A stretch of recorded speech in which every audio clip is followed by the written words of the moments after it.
Hola compañeros, muy buenas tardes. Bueno, este es nuestro tercer videoblog ya. Vamos a cambiar un poquito más de cultura. Vamos a hablar acerca de lo que fue el movimiento paleocristiano.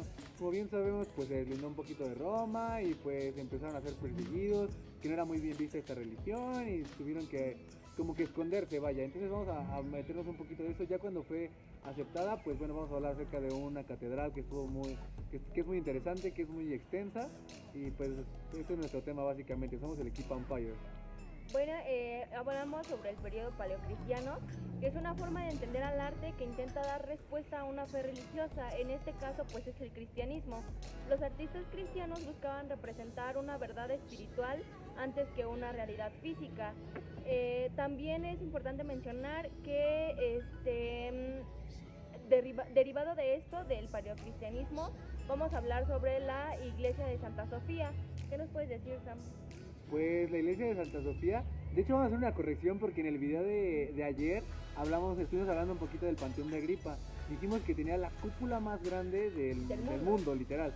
Pero estábamos en lo incorrecto porque informándonos ayer, gracias a la información que pudimos analizar, descubrimos que la cúpula de la capilla de Santa Sofía medía 73 metros, o sea, era una diferencia gigante, que de por sí la cúpula de Agripa, recordamos, tenía 43 metros de diámetro, esta tenía 73 metros, entonces era algo realmente impresionante. Entonces sí, bueno, como corrección sobre el video de ayer que subimos, bueno, una disculpa, la cúpula de la iglesia de Santa Sofía es la más grande hasta ahorita en esta época analizada, pues de todo el mundo. Y pues bueno, comenzando un poquito a entrar de lleno a este tema, vamos a empezar un poquito con algo como bien sabemos, manejamos unos formatos, comenzando analizando información de nuestro primer formato, pues bueno, era un elemento constructivo que su principal función nuevamente era hacer un centro ceremonial donde hacían los cultos, también era un medio de economía para esos momentos. ¿O tú qué puedes opinar de esto? Sí, también como un dato relevante acerca de lo que hablamos del paleocristiano, del cristianismo, se menciona un diálogo que el constructor de esta iglesia de Santa Sofía dice, al final cuando la termina de construir, dice, Salomón, te he vencido. Entonces mi compañero Sam sabe un poco acerca de ese tema que pues, les va a empezar a contar una historia muy interesante acerca de eso. Bueno, cuando se refiere a esta frase de Salomón te he vencido, sabemos que Salomón en la teología es el hijo de David. Antes de cuando estaba David empezaron a construirse los tabernáculos, de hecho desde la era de Moisés. Al momento de que Moisés construye el primer tabernáculo, como bien sabemos, era la parte de los atrios, el lugar santo y el lugar santísimo. Después se viene el tabernáculo de David, el cual era un poquito más público, era como que las personas podían tener más contacto porque se decía que en ese lugar estaba la presencia de Dios. Después de esto, David le deja la construcción, la idea a su hijo que es Salomón, el rey Salomón, el cual dicen que en el templo de Jerusalén era algo verdaderamente impresionante, algo muy extenso, algo muy grande para su época, arquitectónicamente hablando. Entonces, enfocándonos en la iglesia de Santa Sofía, cuando el constructor termina de ver su obra final y menciona esa frase de Salomón te he vencido, mi imaginación lleva más allá de, imagínense qué tan increíble es poder tener de frente a la iglesia de Santa Sofía la construcción, la magnitud, y que verdaderamente se dice que es aún más impresionante que lo que era el templo de Jerusalén. Eso es como que a lo que se refería esta frase, que me pareció bastante interesante. Sí, también, o sea, es muy increíble cómo podemos juntar o cómo todo se mezcla hablando en esta asignatura que es análisis de la arquitectura universal. Relacionamos cultura con arquitectura, que es algo verdaderamente muy interesante. A mí me parece extraordinaria la manera en la que todo se relaciona. También se hace referencia hablando del cristianismo nuevamente.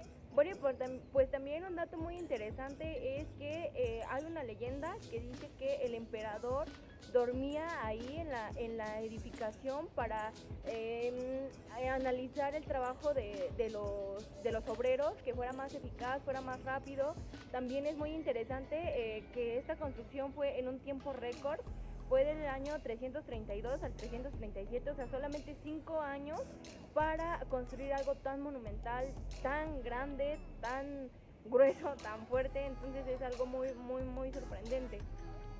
Y pues sí, básicamente eso es lo que estuvimos analizando. También un poquito pues, el sentido de ubicación geográfica y todo eso, como lo mencionábamos en unos formatos de ayer, pues es exactamente lo mismo porque eran las mismas regiones.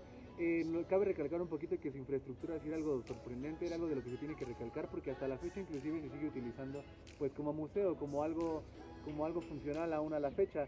Imagínense entonces desde un periodo tan atrasado, podríamos decir que era del año 300 de esta era, pues tuvieron que pensar inclusive en la funcionalidad, que más de 2000 años han pasado y sigue existiendo y sigue siendo, como lo menciona bien la palabra, funcional y con una buena infraestructura. Sí, bueno, pues es lo que pudimos rescatar. Es una información muy, muy grande. Hay mucha información sobre esto, sobre el paleocristianismo, sobre la iglesia de Santa Sofía. Es mucho, pero fue como lo que más pudimos sintetizar, lo más interesante, lo que más nos llama la atención a nosotros como estudiantes de arquitectura. Entonces, pues esperemos que les haya servido mucho esta información. Les dejamos por aquí imágenes para que vean lo sorprendente, lo grande, lo majestuosa que se ve. También les vamos a poner una imagen sobre una línea del tiempo donde fue cuando los emperadores hacen oficial la religión cristiana, para que tengan el dato de las fechas. Y pues eso sería todo. Déjenos sus comentarios, déjenos sus likes, suscríbanse, coméntenos si quieren agregar más información o si quieren que modifiquemos algo. Pues no sé, estamos abiertos a sugerencias para, pues esto es para mejorar y tenemos que ir poco a poco superándonos en el nivel. Entonces pues esperamos que les haya gustado. Nuevamente les dejamos el link de nuestro blog para que chequen la exposición de hoy. Y pues eso sería todo. Muchas gracias. Muchas gracias.